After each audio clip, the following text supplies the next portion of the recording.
From the moment that I wake up, put on my makeup, you were right there with me. Doesn't matter what I go through, you're my breakthrough. You know everything about me. You heard every prayer that came from my heart, and you love me. Yes, you love me. Woo! When I think of how you made me, it's amazing. I reflect your beauty every moment that I'm living. No counting your thoughts toward me. You're great. Okay, praise the Lord. Amen. All right, today we're going to talk about spiritual awakening from Luke chapter 24 to verse 24, verse 45. Hari ini kita akan membahas tentang kebangkitan rohani dari Lukas 24 ayat 45. I pray that this is almost a February and you are doing very well in the spirit and walking with the Lord. Jadi saya berdoa, ini udah bulan Februari dan saya berdoa kalau teman-teman semuanya juga lagi menjalani kehidupan yang baik, yang berjalan bersama dengan Tuhan. All right, thank you for your prayer. I need a lot of prayer. I'm still writing another book, and in fact, writing another book. So I'm just like my mind is very squeezy really. Jadi terima kasih banyak untuk doa teman-teman semuanya. Aku sangat membutuhkan doa teman-teman karena sekarang aku lagi dalam proses menulis satu buku dan setelah buku ini juga udah ada rencana untuk menulis buku lain dan dalam pikiran saya udah padat banget. All right, the book I'm writing now, presently the Lord's book is called The Remnant. I taught you The Remnant, but now he's going to write it in detail in a narrative form.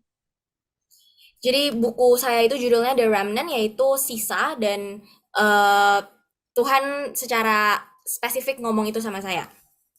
All right, let us open in a word of prayer as we dive into spiritual awakening.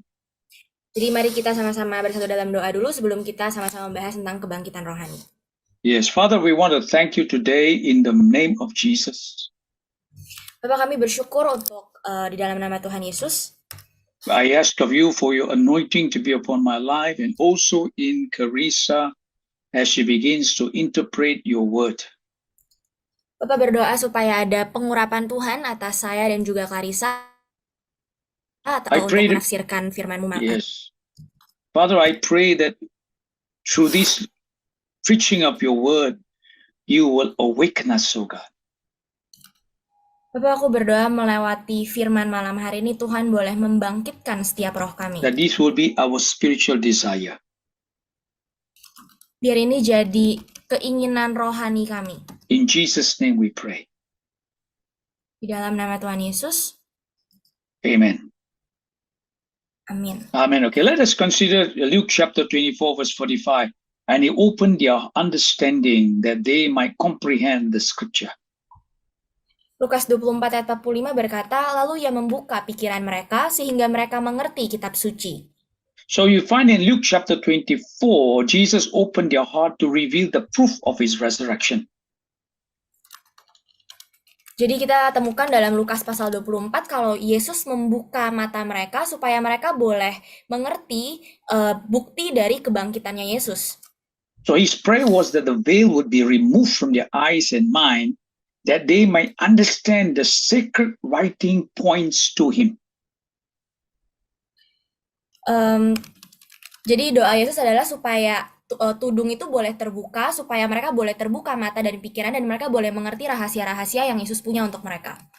Amen. If the disciples touched Jesus in his earthly ministry that needed spiritual awakening. Jadi kalau murid-murid Yesus itu berjalan dalam setiap hal yang mereka katakan, mereka mempercayai Yesus dalam pelayanan Yesus di dunia ini, mereka membutuhkan juga kebangkitan rohani. How much more we needed, especially living in this hostile world. Dan betapa lebih butuhnya kita akan kebangkitan rohani itu kalau misalnya sekarang kita hidupnya udah nggak sama Yesus yang fisik lagi nih. So this brings our attention to the life of David as a teenager. Dan hal ini membawa kita ke kehidupannya Raja Daud ketika dia masih remaja. That his life took a turn when he became Israel's first food vendor. Pardon, Pastor? His life took a turn when he became first of Israel food vendor. He sent food to his brother in the battlefield. Jadi kehidupannya Daud itu diubahkan total ketika Daud cuma waktu itu disuruh ngirim makanan doang ke kakak-kakaknya. All right. So you know that he became the first food vendor. He brought the food to his brothers in the battlefield. Jadi dia jadi pengirim makanan, jadi ya tukang apalah ya, meituan, membawa makanannya kepada kakak-kakaknya lagi perang. Then he saw the huge statues of Goliath. Dan di situ dia ketemu sama pahlawannya orang Filistin yaitu Goliat. So Goliath was throwing insult against the God of Israel and the Israeli army. Jadi waktu itu Goliat itu lagi ngeremehin, lagi nyinggung bener-bener kayak ngenyerang orang-orang Israel. So every day the voice of Goliath paralyzed the army of Israel. Dan setiap hari itu karena terus diremehin, itu benar-benar suara Goliat itu melumpuhkan orang-orang Israel pada ketakutan semua jadinya. So today we are hearing so many voices in the world that paralyze our faith. Apakah sebenarnya kita hari-hari ini banyak banget dengar suara-suara kebisingan dari luar yang melumpuhkan iman kita? So David overcome Goliath because there was a spiritual awakening in his spirit. Dan waktu itu Daud bisa mengatasi, bisa melawan, bisa menang atas Goliat karena ada kebangkitan rohani dalam rohnya Daud sendiri. So he had developed the spiritual awakening when he was taking care of the sheep. Karena sebenarnya Daud sudah mengembangkan kebangkitan rohani itu selagi dia masih cuman mengembalakan kambing domba. So we can emulate like David. Jadi kita bisa ikuti apa yang Daud lakukan juga. Kita bisa tiru Daud. In the midst of turbulence around us, we need to hear the word says, "He that dwell in the secret place of the Most High shall abide under the shadow of the Almighty." That is being our prayer.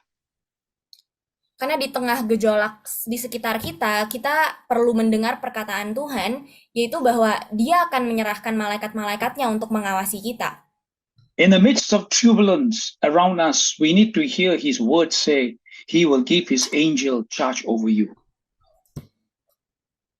Jadi ya Tuhan memberikan malaikat-malaikatnya untuk mengawasi kita, untuk melindungi kita. In the midst of turbulence around us, we need to hear His word say, "No weapon that forms against you shall prosper." Dan di tengah gejolak kehidupan kita ini juga kita perlu mendengar firman Tuhan yang bilang kalau senjata apapun yang ditempa untuk melawan kita itu nggak akan berhasil. So times like this today, the enemies of Christ will do whatsoever to demise our spiritual awakening. Di hari-hari ini lawan kita si iblis itu akan lakukan apa aja yang bisa mereka lakukan untuk bikin kita tuh jadi nggak bangkit rohaninya.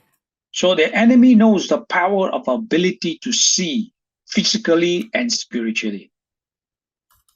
Jadi bahkan musuh kita, iblis aja tahu kekuatan dari kemampuan untuk bisa melihat secara roh dan juga dalam alam nyata. Once the enemy blind our spiritual sight, he has an upper hand. Ketika musuh kita itu bisa membutakan mata rohani kita, kita sebenarnya udah kalah perang. If you look at 1 Samuel chapter 11 verse 1 and verse 2. Kalau kita lihat dalam 1 Samuel 11 ayat 1 sampai 2. Then Nahash the Elamite came up and encamped against Jabez Gilead. And all the men of Jabez said to Nahash, "Make a covenant with us and we will serve you." And Nahash the Ammonite answered them, "On this condition I will make a covenant with you, that I will pull out all your right eyes and bring reproach to all Israel." 1 Samuel 11, 1 sampai 2, maka Nahas, orang Amon itu bergerak maju dan berkemah mengepung Yabesh Gilead. Lalu berkatalah semua orang Yabesh itu kepada Nahas, "Adakanlah perjanjian dengan kami, maka kami akan takluk kepadamu." Tetapi Nahas, orang Amon itu berkata kepada mereka, "Dengan syarat inilah aku akan mengadakan perjanjian dengan kamu, bahwa tiap mata kananmu akan kucungkil. Dengan demikian aku mendatangkan malu kepada segenap orang Israel." Amen. Here we see that the man of Jabez Gilead offered to sign a peace treaty with Nahash. "We only serve you if you don't destroy us." Jadi di sini kita lihat kalau Yabes itu mau memberikan kayak perjanjian damai sama orang-orang di sana, tapi kita akan melayani kamu, tapi kalau kamu dengan syarat kamu mesti dicungkil matanya. Yeah. So he said, "I will not destroy you, but allow me to pluck your right eyes from the man." Jadi aku nggak akan menghancurkan kamu, tapi aku mau mencungkil mata kanannya masyarakat kamu. So again, we find in the book of Judges, chapter 16, verse 21, in the life of Samson, that the Philistine took him and pulled out his eyes and brought him down to Gaza, and they bound him with the bronze fetters and became a girder in the prison. Ini juga kita lihat contohnya lagi di Hakim-Hakim 16 ayat 21, orang Filistin itu menangkap dia, yaitu Simson, mencungkil kedua matanya dan membawanya ke Gaza. Di situ ia dibelenggu dengan 2 rantai tembaga dan pekerjaannya di penjara ialah menggiling. So the story of Samson is a wake-up call for all of us. Jadi kisahnya Samson ini sebenarnya sesuatu yang yang bisa dipakai untuk ngebangunin kita semua. In the very early days of the Christian life, when we talk about anointing, there is a reverence fear in our heart. Di masa kehidupan Kristiani yang awal-awal banget, ketika kita ngomongin kata pengurapan, itu kayak benar-benar ada rasa hormat dalam hati kita. We would approach the subject very carefully, a sense of awe that comes into our hearts.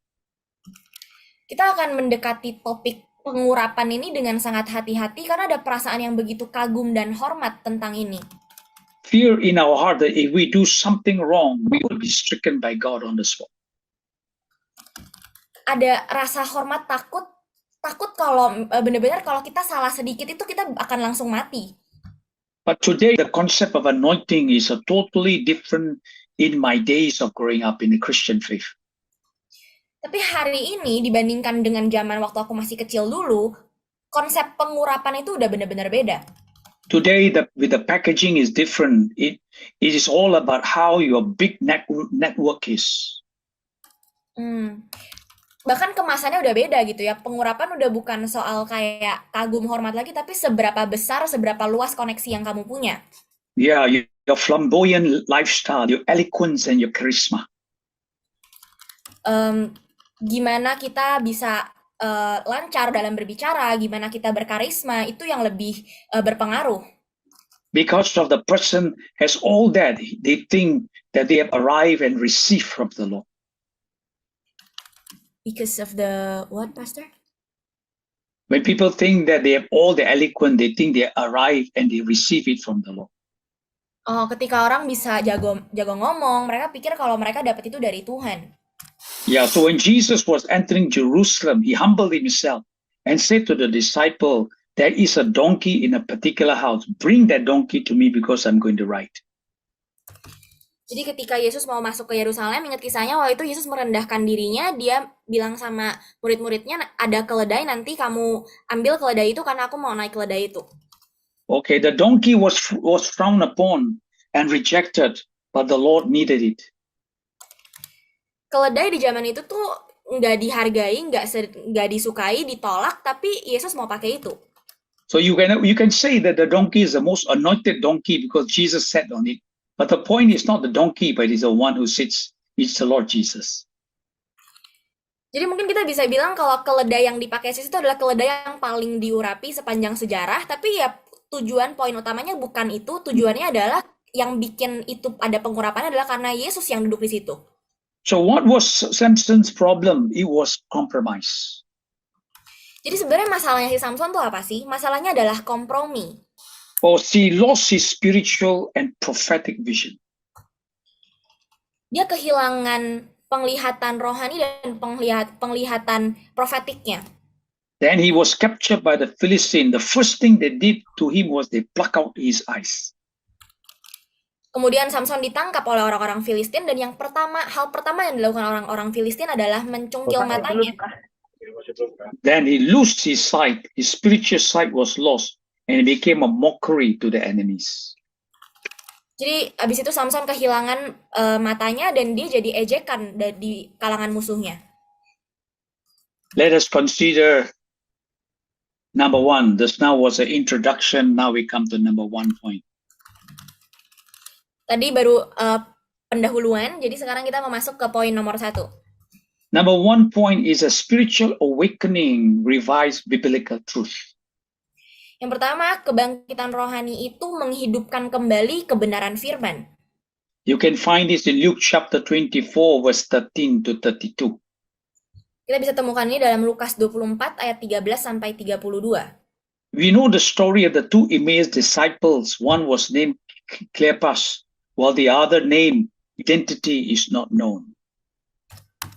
Kita tahu tentang murid Yesus yang di jalan di Emmaus itu, namanya satu Kleopas, yang satu lagi nggak ditulis namanya. They were not among the 11 disciples of Jesus. Mereka bukan salah satu dari 11 murid Yesus, But these disciples, the Emmaus disciples, were on the journey like this, on the way from Emmaus, and how they perceive and conceptualize their faith in their hearts.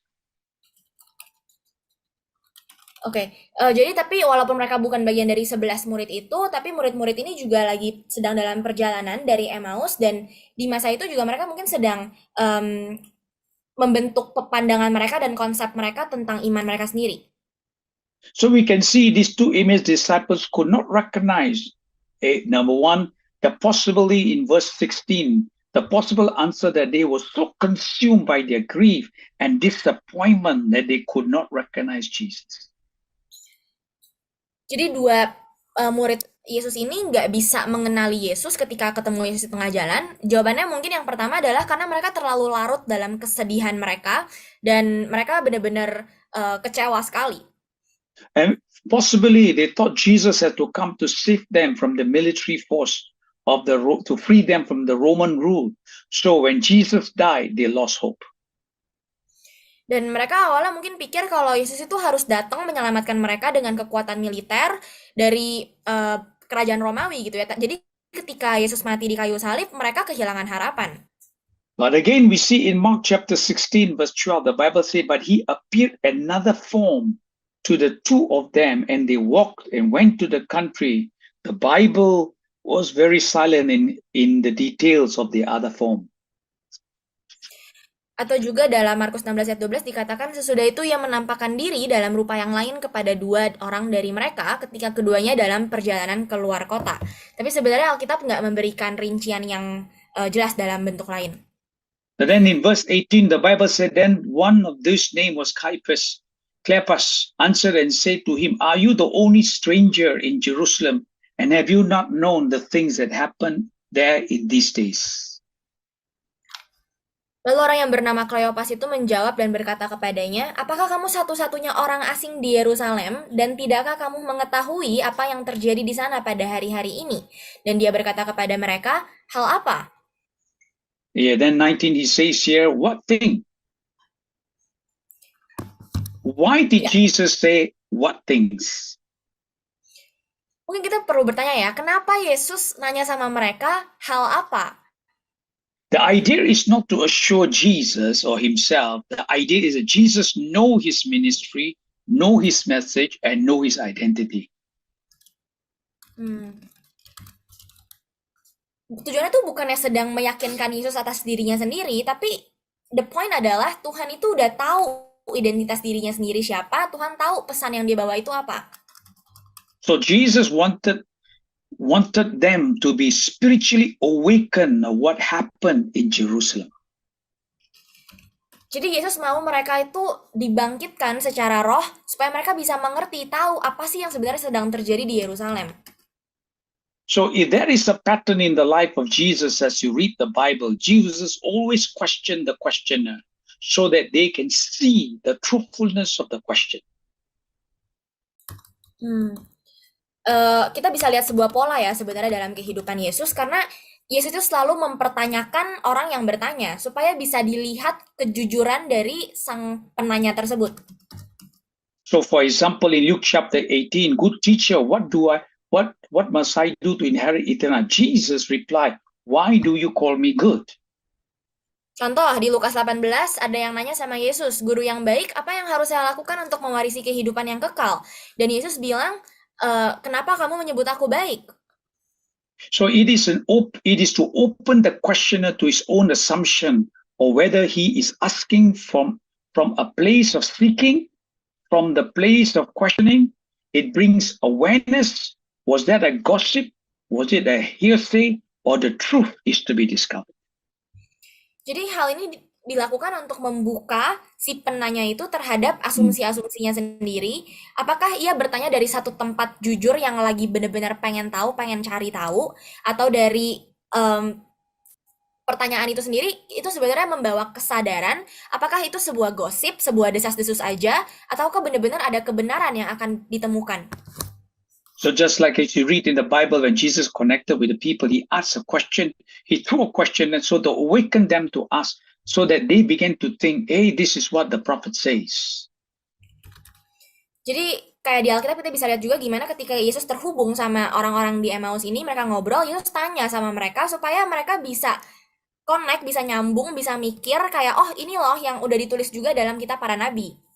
That's why he said in verse 25, then he told them, O foolish one and slow of the heart to believe in all that the prophets have spoken.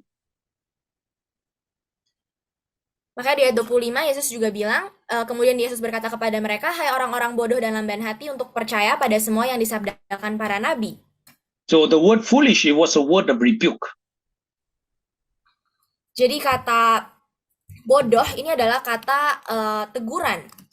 If you say, I'm the prophet of God, then my words then compare with other prophets. Surely you will see the resemblance that I am the Messiah. Jadi kalau benar-benar kamu ngerti apa kata para nabi, kamu harusnya bisa ngebandingin dong, bisa lihat dong kalau aku ini jelas-jelas adalah yang yang udah dibilangin sama para nabi tersebut. That's why in verse 26, he said, ought not Christ to have suffered these things and enter into his glory? And beginning at Moses and all the prophets, he expounded to them the whole scripture and the things concerning himself. Maka di ayat 26, bukankah Kristus seharusnya menderita hal-hal ini dan masuk ke dalam kemuliaannya? Dan mulai dari Musa dan sampai semua nabi, Yesus menjelaskan kepada mereka di seluruh kitab suci hal-hal yang berkaitan dengan dirinya sendiri. So you can see here, Jesus did an in-depth Bible study and on the way to Emmaus. Jadi kita bisa lihat kalau dalam perjalanan Yesus ke Emmaus itu pun, Yesus sudah kayak lagi ngelakuin pendalaman Alkitab yang benar-benar serius. So likewise in our life, we also need to read the Bible and go into study of the word. Sama halnya dalam keseharian kita pun, ketika kita baca firman, kita perlu menggali lebih dalam, kita perlu mempelajari itu. That is why in Exodus chapter 12, verse 21, that Moses called for all the elders of Israel and said unto them, take a lamb for yourself according to your families and kill the Passover lamb. Makanya di Keluaran 12 ayat 21, lalu Musa memanggil semua tua-tua Israel serta berkata kepada mereka, pergilah, ambil domba untuk kaummu dan sembelihlah anak domba Paskah. We know the lamb was talking about Jesus. Kita tahu kalau ketika ngomongin anak domba Paskah ini lagi ngomongin tentang Yesus. We also remember the ministry of John the Baptist when he said, point to Jesus, say, he's the Lamb of God that takes away the sin of the world. Kita juga ingat Yohanes Pembaptis yang pernah bilang kalau Yesus adalah anak domba Allah dan dialah yang akan menghapuskan dosa segala umat manusia. Now let's ask ourselves a question. Sekarang coba kita tanyakan pertanyaan ini pada diri kita sendiri. The Israelites living in Egypt during the time of Pharaoh. Bangsa Israel itu tinggal di Mesir pada zamannya Firaun. They work day and night and day, breaking their back under the hot sun and be obedient to the spirit of Pharaoh. Para orang Israel itu siang malam sampai siang malam lagi benar-benar kayak panas-panasan, banting tulang deh abis untuk taat sama rohnya Firaun. Yeah, they have never seen this kind of sacrifice. Tapi sebenarnya mereka belum pernah lihat pengorbanan yang kayak begini. They have seen the sacrifice of the pagan gods in the Egyptian. Mereka udah lihat persembahan yang dilakukan kepada dewa-dewa kafir di Mesir. So out of faith, when they begin to do as Moses said, in obedience, in faith, they were kept under the blood and protected. Jadi ketika anak domba Paskah itu adalah waktu mereka taat sama apa kata Musa, itu mereka benar-benar karena iman, mereka ngelakuin apa yang Musa katakan dan mereka diselamatkan, mereka aman dengan darahnya anak domba. That is why in Micah chapter 5 verse 2, but you Bethlehem Ephrathah, though you're little among the thousands of Judah, Yet out of you shall come forth to me one of the ruler in Israel, who is going forth and from the old, from everlasting. Mika 5 ayat 2, tetapi engkau, hai Betlehem Efrata, hai yang terkecil di antara kaum-kaum Yehuda, daripadamu akan bangkit bagiku seorang yang akan memerintah Israel, yang permulaannya sudah sejak purbakala, sejak dahulu kala. Again, we see in Isaiah chapter 61, verse 2, the Spirit of the Lord is upon me because he has anointed me to preach the good tidings to the poor, sent me to heal the brokenhearted, to proclaim liberty to the captive, and opening of the prison to those who are bound, to proclaim the acceptable year of the Lord, on the day of vengeance for our Lord, of our God, to comfort all who mourn. Yesaya 61 ayat 1-2, Roh Allah ada padaku, oleh karena Tuhan telah mengurapi aku. Ia telah mengutus aku untuk menyampaikan kabar baik kepada orang-orang sengsara dan merawat orang-orang yang remuk hati, untuk memberitakan pembebasan kepada orang-orang tawanan dan kepada orang-orang yang terkurung kelepasan dari penjara, untuk memberitakan tahun rahmat Tuhan dan hari pembalasan Allah kita, untuk menghibur semua orang berkabung. So here we see the Emmaus disciples had a wonderful encounter. We wish we also have that. Jadi kita lihat di sini gimana murid-murid Yesus yang dalam perjalanan ke Emmaus itu punya sebuah perjumpaan yang luar biasa, dan kita juga berharap kita punya perjumpaan itu. But let us bear in mind, when Jesus revealed us in that manner, tapi kita juga perlu ingat kalau ketika Yesus membukakan hal-hal itu kepada kita dengan cara seperti itu, let me give to you, then the demands will be greater, the sacrifice is heavy. ya tuntutannya juga lebih besar, pengorbanannya juga berat. The consecration is deeper, the walk of holiness is without excuse. Pengabdiannya perlu lebih dalam, dan jalan kesuciannya juga nggak bisa ada alasan lagi. The price is high and the discipline is mandatory. Harganya mahal, disiplin pun wajib. Disobedience is not an option, and lastly, fasting and prayer becomes a lifestyle. Ketidaktaatan bukanlah pilihan, dan yang terakhir, berpuasa dan berdoa itu ya menjadi sebuah gaya hidup. That is why, number one, we look at it, spiritual awakening is revived biblical truth. Makanya kita lihat kalau kebangkitan rohani itu yang pertama-tama adalah dia menghidupkan kembali kebenaran firman. So number two is spiritual awakening reveals spiritual condition. Yang kedua, kebangkitan rohani itu membukakan kondisi rohani. You must understand that the Emmaus disciples only heard the news, but they did not understand the reason why these things were happening.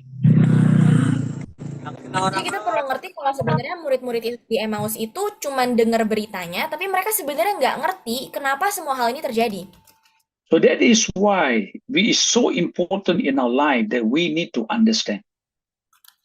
Makanya penting banget dalam kehidupan kita, sebenarnya kita tuh perlu ngerti, kita perlu punya pengertian. We know in Revelation chapter 3 talks about the Laodicean church. Kita tahu dalam Wahyu pasal 3 lagi ngomongin tentang gereja di Laodikea. So the real condition was described by the Lord in 5 words. They were wretched, they were miserable, they were poor, they were blind, and they were naked. Dan kita tahu kalau sebenarnya keadaan mereka yang sebenarnya itu ada 5 kata ya yang Tuhan gunakan, yaitu bahwa mereka itu melarat, malang, miskin, buta, dan telanjang. So at the same time, the counsel that the Lord gave them was this: buy from me. In other words, it will cost you to buy from me. It will cost you something. It will cost our humility, cost our surrendered life, and cost our brokenness. Dan nasihat Tuhan kepada jemaat di Laodikea adalah kalau yang bikin kamu bisa penuh lagi itu kamu perlu bayar sesuatu untuk itu. Dan apa sesuatunya? Yaitu ya kerendahan hatimu, kehidupan kamu yang saleh, yang taat, dan kehancuran hati kamu itu loh. So the question we need to ask is, what causes the Laodicean church to come to this state?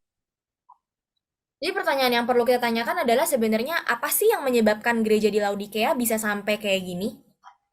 Because when you go to Colossians chapter 4 verse 13, Paul writes and say, I bear him witness that he has a great zeal for you, and those who are in Laodicea and those who are in Hierapolis. Kita lihat dalam Kolose 4 ayat 13, sebab aku dapat memberi kesaksian tentang dia bahwa ia sangat bersusah payah untuk kamu dan untuk mereka yang di Laodikia dan di Hierapolis. So again in Colossians chapter 4 verse 16, now when this epistle is read among you, talking about the epistle of Colossae, see that you read this also into the church of Laodicea, that is they likewise read that epistle from Laodicea unto Colossae. Ayat 16, dan bila mana surat ini telah dibacakan di antara kamu, usahakanlah supaya dibacakan juga di jemaat Laodikia dan supaya surat yang untuk Laodikia dibacakan juga kepadamu. Amen. So Paul was encouraging to hear that the Laodicean church believers were on fire for the Lord. Pardon, Pastor? The church in Laodicea was on fire for the Lord. Oh, jadi sebenarnya Paulus itu lagi sedang memberikan semangat, membangkitkan lagi supaya jemaat di Laodikia. Karena jemaat di Laodikia ini lagi benar-benar semangat banget untuk Tuhan. So he sent the letter to the church in Laodicea, bringing to attention that the church in Laodicea was spiritually growing. Jadi sebenarnya Paulus itu mau memberikan surat ini dari gereja di Laodikia karena mau menarik perhatian mereka kalau gereja di Laodikia ini lagi bertumbuh loh secara rohani. Because the church in Colossae, remember, Paul writes to them because of their pride, because of the lie, and because of deception is coming into the church in Colossae. So Paul writes this letter, go and give to the Laodicean church so they may read and they understand that these things will not come into their life. Jadi ingat kalau sebenarnya Paulus menulis surat kepada jemaat di Kolose karena gereja di Kolose itu masalahnya adalah kesombongan, kebohongan, dan banyak penipuan di situ. Tapi Paulus mau tulis ini untuk disampaikan juga ke Laodikia supaya amit-amit jangan sampai kejadian di Laodikia juga. That is why you look in Colossians chapter 3 verse 1.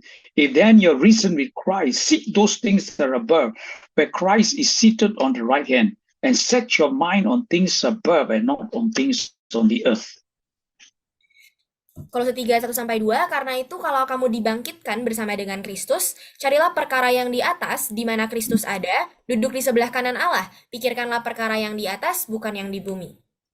So the Laodicean church would know the wrong doctrine and philosophy that had entered the church in Colossae. Jadi sebenarnya gereja di Laodikia itu udah dikasih peringatan, udah tahu kalau ada filsafat, doktrin yang salah di gereja di Kolose. Amen. So that they will be aware, just as he reads the writing of Paul to them.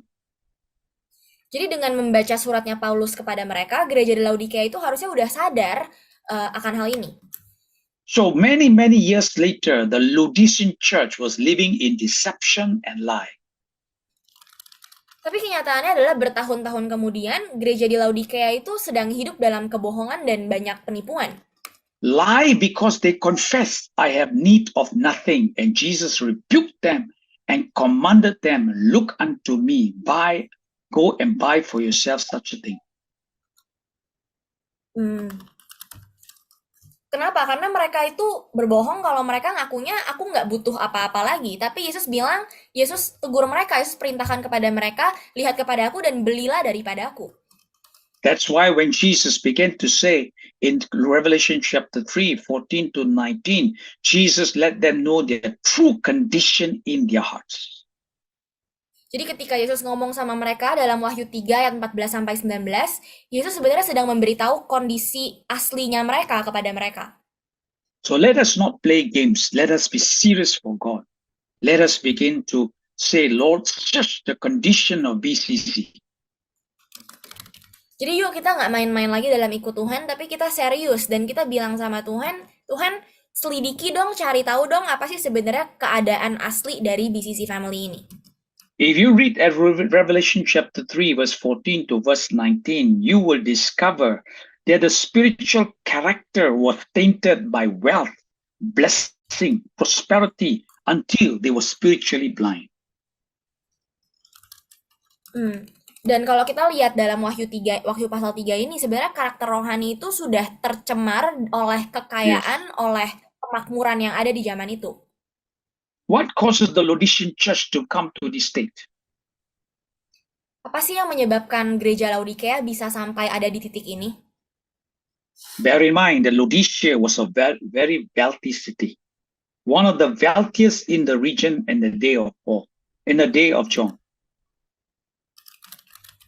Dan kita perlu ingat sebenarnya konteksnya gereja di Laodikea itu waktu adalah sebuah kota yang sangat kaya, salah satu kota terkaya di zamannya Yohanes. He was so wealthy that he affected the church. Sangkin kayanya gereja pun terpengaruh. And the spiritual slumberness have entered the church. This is not to say that wealth is a sin, but Laodicean, their wealth became their God.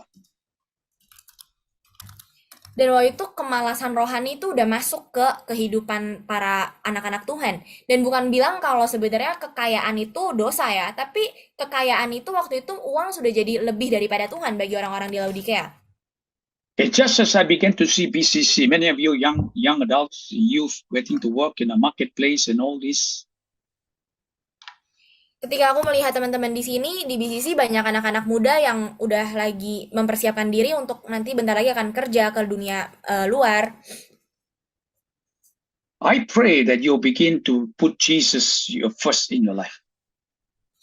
Aku berdoa kalau teman-teman akan selalu menempatkan Yesus sebagai yang pertama dan terutama dalam kehidupan teman-teman. Whatever you do, I believe God will bless you, but don't put the wealth become the first in your life.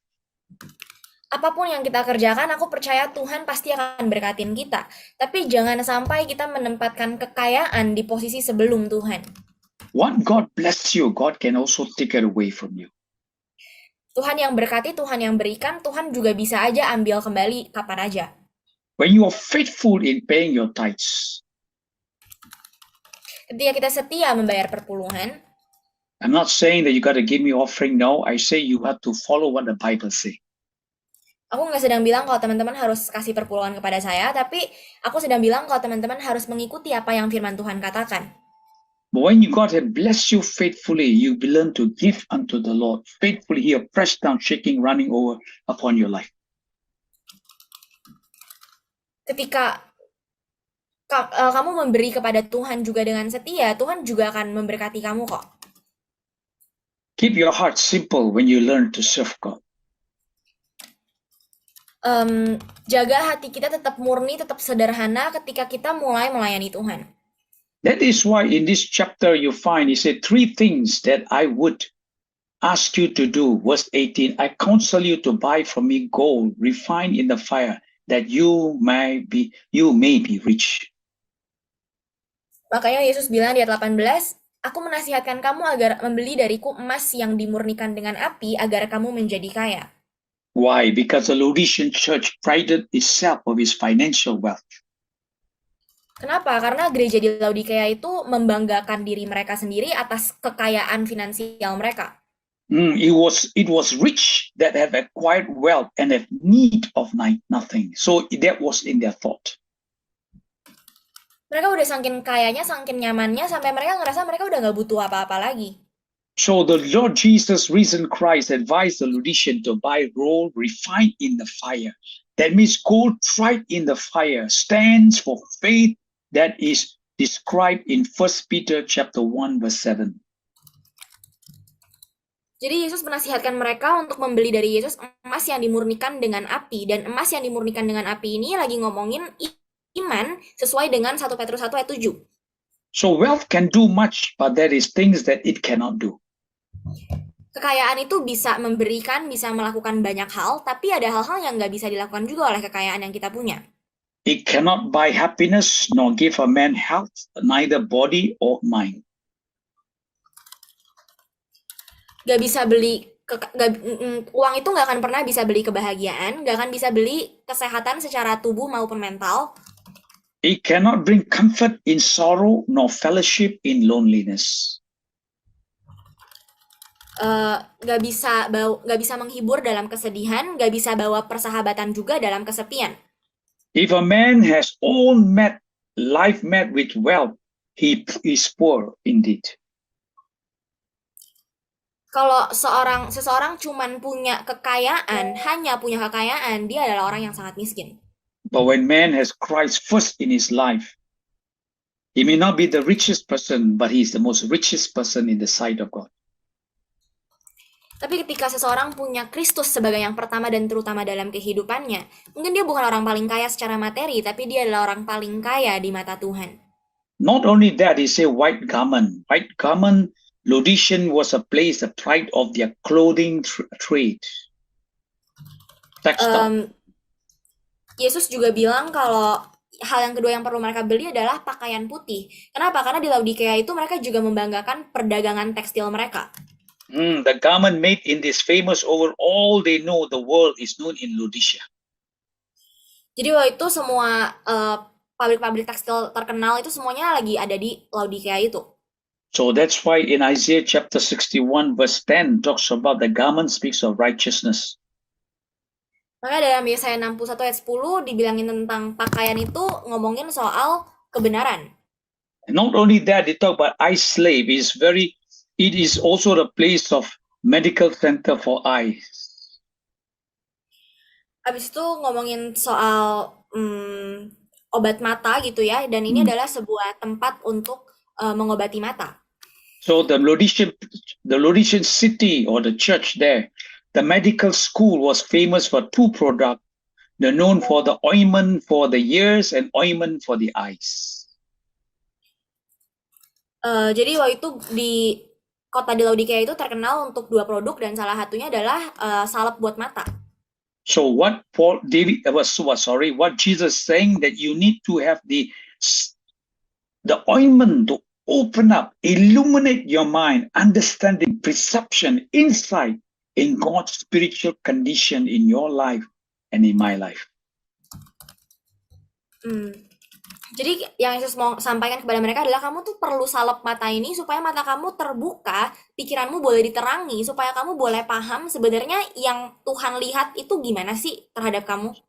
So this is our prayer. Lord, open my eyes that I may behold the wondrous thing out of your law. Dan inilah yang harus jadi doa kita ya. Tuhan, bukalah mataku supaya aku bisa melihat hal-hal yang menakjubkan dari hukum-hukummu. Number 3, spiritual awakening renew our vision. Yang ketiga, kebangkitan rohani itu akan memperbaharui visi kita. In 2 Kings chapter 6 verse 8 to verse 17. Dalam 2 Raja-Raja 6 ayat 8 sampai 17. This is an amazing story. Israel was at war with the Syrian, but they had a great advantage over the Syrians. Cerita ini adalah kisah gimana waktu itu Israel lagi perang sama bangsa Syria, tapi Israel itu udah lagi di posisi menang ketika melawan orang-orang Syria ini. They had a true prophet of God on their side, and everything that the Syrians were planning, the prophet know and inform the king of Israel. Kenapa? Karena Israel punya nabi Tuhan yang benar-benar nabi di sisi mereka, jadi apapun yang lagi direncanakan sama bangsa Syria, nabi ini akan kasih tahu ke Raja Israel. So the Syrian king was very furious. Somebody must be reading his email, I guess. Jadi Raja Syria itu waktu itu lagi marah banget karena dia mikir ada yang bohongin dia nih, ada yang lagi bisa ngebaca hal-hal dalam privasinya dia. So at the end of the day, we can see here, the prophet prayed and said, open their eyes that they might see, Lord. Makanya Nabi Tuhan itu berdoa, Tuhan bukalah mata mereka supaya mereka bisa melihat. So we know that the servant saw, the prophet's servant saw the chariots of the enemy was surrounding him, but when he prayed for him, his eyes were open and he saw the chariots of God more than the enemies of God. Kita tahu kisahnya Elisa yang waktu itu udah didatengin sama kereta-kereta orang Aram, waktu itu udah musuh mau dikelilingin, tapi ketika dibuka matanya dia bisa lihat kalau gimana tentara Tuhan tuh jauh lebih banyak.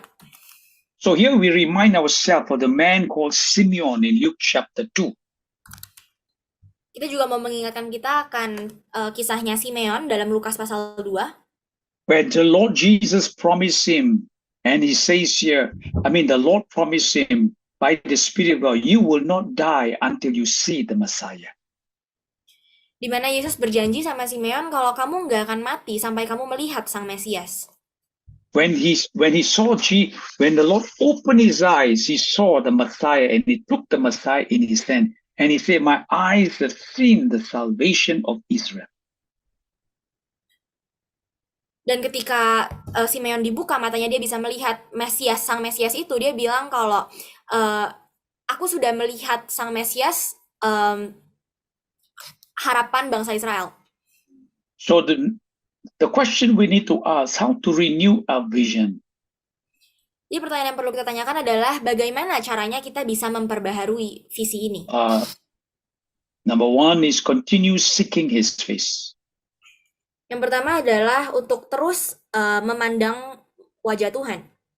In Psalms 27 verse 8, when you say, seek my face, my heart said to you, your face, Lord, I will seek, not just in times of difficulty, but you will learn to seek your face each moment of your life.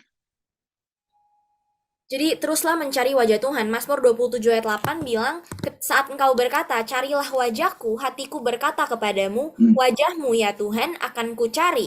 Dan bukan hanya pada saat-saat sulit aja carinya, tapi kapanpun, dimanapun aku akan cari wajah Tuhan. I want to challenge you, don't let your emotion begin to stir your heart. You say, I cannot seek the Lord, but whatever situation you're going through, you will seek the face of God. Jadi aku mau tantang teman-teman hari ini, jangan biarkan emosimu untuk bikin kamu gak bisa cari Tuhan. Tapi apapun situasi dan kondisimu hari-hari ini mungkin, terus cari wajah Tuhan. Not only that, we hope in His mercy to avoid spiritual famine. Gak cuma itu, tapi kita juga berharap pada rahmat Tuhan untuk terhindar dari kelaparan rohani. In Psalms 33 verse 18-19, behold, the eyes of the Lord is to those who fear him, to those who hope in his mercy, to deliver their soul from death and to keep them alive in famine.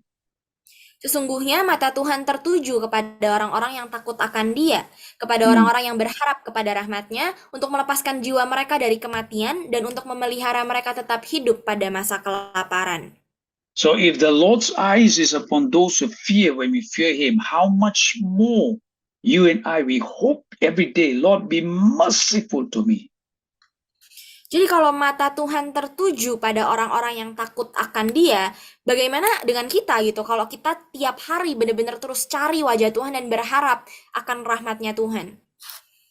In conclusion, there needs to be a determination in our heart for spiritual awakening. Untuk mengkonklusikannya, kita perlu punya suatu tekad dalam hati kita kalau kita mau mengalami kebangkitan rohani. If not, we will never perceive the destiny the Lord has for us. Kalau enggak, kita nggak akan pernah memenuhi tujuan akhir yang Tuhan punya buat kita. In John chapter 9 verse 35, Jesus heard that he had cast him out, and when he found him, he said to him, do you believe in the Son of God? Yohanes 9:35, Yesus mendengar bahwa ia telah diusir keluar oleh mereka. Kemudian ia bertemu dengan dia dan berkata, percayakah engkau kepada Anak Manusia? The man answered and said, who is he, Lord, that I may believe him? Jawabnya, siapakah dia Tuhan, supaya aku percaya kepadanya? Jesus said to him, you have both seen him, and it is he who is talking with you. Kata Yesus kepadanya, engkau bukan saja melihat dia, tetapi dia yang sedang berkata-kata dengan engkau, dialah itu. Then he said, Lord, I believe, and he worshiped him. Katanya, aku percaya Tuhan, lalu ia sujud menyembahnya. The story goes like this. The blind man came to Jesus, and Jesus asked him, what do you want me to do for you? Ceritanya gini, jadi orang buta datang kepada Yesus, terus Yesus tanya sama orang buta itu, kamu mau aku apain kamu? Now, it's very interesting question. Jesus knew that he is blind, but he asked him, what can I do for you? Ini menarik ya, Yesus sudah jelas-jelas tahu kalau orang ini buta, tapi Yesus masih tanya sama dia, apa yang kau kehendaki kulakukan bagimu? You must understand, Jesus know all things. Kita perlu ngerti kalau sebenarnya Yesus tuh udah tahu segala hal. But Jesus asked him, what can I do for you? Why? Tapi Yesus masih tanya, apa yang kau kehendaki agar aku perbuat bagimu? Just Kenapa? like Jesus know your requests, but Jesus want us to ask him. Sama halnya Tuhan tahu apa yang kita mau, tapi Tuhan mau kita yang ngomong dan minta sama Tuhan. So when he say, Lord, I want to see, there is a desire, there's a spiritual awakening in his heart. Jadi ketika dia bilang, Tuhan, aku mau melihat, di situ ada keinginan dari dalam hatinya sendiri. Not only his physical eyes was open, Dan gak cuman mata jasmaninya aja yang terbuka, but he said, when I want to believe him, he's actually asking for more than just physical sight. tapi ketika dia bilang, aku mau percaya padanya, dia sebenarnya sedang meminta lebih daripada mata jasmani, penglihatan secara jasmani. So can you imagine the scripture, John chapter 9, his heart is burning in front of him, and in front of him is the Lord Jesus standing. Bisa gak sih kita bayangin Yohanes pasal 9 ini, ketika itu hatinya benar-benar terbakar di depan Yesus sendiri yang sedang ngomong sama dia. So here we see Jesus is always in our midst. He's spiritually standing in front of you and me. Jadi di sini kita lihat gimana Yesus itu sebenarnya selalu ada bersama-sama dengan kita dimanapun kita ada. And I believe that he's standing in front of us right now. And Jesus said, Matthew 29 verse 20, I am with you always. Always means always.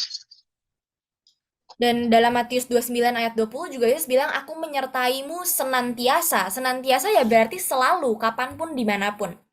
So today, right now, as you begin to just quiet down and close your eyes and just meditate upon the Lord. Jadi saat ini yuk kita boleh tenang, kita boleh tutup mata, dan kita mau menantikan Tuhan. Let us begin to quiet our hearts unto the Lord. Mari kita tenangkan hati kita di hadapan Tuhan. Let us begin to say, Lord, I just need you.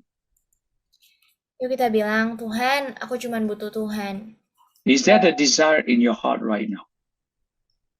Biar Tuhan yang berikan, ada keinginan itu dalam hati kita saat ini. Is there a desire for a spiritual awakening in your heart? Adakah keinginan untuk kebangkitan rohani itu dalam hati kita? You have to verbalize in your heart to the Lord Jesus what you desire God to do. Kita harus ucapkan dengan kata-kata dalam hati kita apa yang kita kehendaki Tuhan lakukan. Remember, I said to you, the blind man came to Jesus and Jesus asked him a question. What can I do for you? Ingat orang buta yang datang ke Yesus dan Yesus tanya sama orang buta itu, apa yang kau kehendaki agar aku lakukan bagimu? If you are orang buta and you come to Jesus and Jesus asks you that, you would say to him, if I'm the one, I would say, Jesus, are you blind or not? I cannot see. I want to see. Kalau mungkin aku yang di posisi orang buta itu, mungkin aku akan bilang sama Yesus, Yesus, aku jelas-jelas ini buta, aku mau melihat, aku nggak bisa lihat. But you see, Jesus was not being sarcastic. He was trying to provoke his disciples. Tapi sebenarnya Yesus nggak lagi jadi orang yang sarkastik, tapi Yesus sedang memprovokasi, membangkitkan keinginannya itu dalam hatinya. There is always moments in our life that the Lord will do likewise. Akan selalu ada momen-momen, masa-masa dalam kehidupan kita di mana Tuhan juga akan memperlakukan kita seperti itu. All eyes closed and all head bowed. Mari kita tutup mata dan juga tundukkan kepala. Gracious Father, I pray in the name of Jesus. Bapa yang baik, aku berdoa di dalam nama Tuhan Yesus. I ask you, Lord, that you bring a spiritual awakening in their lives. Aku berdoa Tuhan biar Engkau yang membawa kebangkitan rohani dalam kehidupan setiap anak-anak-Mu. That you will quicken their minds, oh God. Biar Engkau yang mempercepat, membukakan pikiran mereka. Open their eyes to the understanding of their word. Bukakan pikiran mereka, mata mereka untuk boleh memahami firman Tuhan. Open their eyes to the understanding of their sight to you, Lord. Buka mata mereka agar mereka boleh memahami apa yang mereka lihat ketika mereka melihat Engkau. That we will not fall into the area of the Laodicean church. I need of nothing, Lord. Jangan sampai biarkan kami masuk jatuh ke wilayah gereja Laodikia yang bisa sampai bilang, Tuhan aku nggak butuh apa-apa. But we will say, Lord, I need you every hour. I need you every hour. Tapi biarlah kita terus berdoa dengan ucapan yang sama kalau Tuhan aku butuh Engkau dalam setiap momen, setiap jam aku butuh Engkau. Father, I pray right now that you will touch every soul and every heart in the name of Jesus. Bapak aku berdoa biar Engkau yang boleh menyentuh setiap hati yang ada di sini dalam nama Yesus. That you bring a spiritual awakening, oh God, in the name of Jesus in this congregation. Biar Engkau yang memberikan kebangkitan rohani bagi setiap anak-anak-Mu di sini di dalam nama Yesus. In Jesus' name I pray. Di dalam nama Yesus saya sudah berdoa. Amen. Hai BCC Family, hope you are blessed dengan firman Tuhan yang telah dibagikan. Remember, the Bible said, berbahagialah orang yang mendengarkan dan mentaati firman Allah. So together, let's try to put today's word of God into practice. Oh, dan aku encourage kita untuk boleh sama-sama follow BCC's Instagram and subscribe to our YouTube account supaya kita boleh terus sama-sama diperlengkapi dan bertumbuh untuk menjadi semakin serupa Kristus.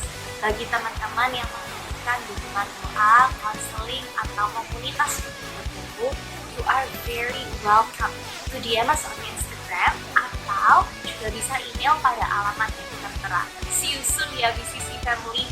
God bless!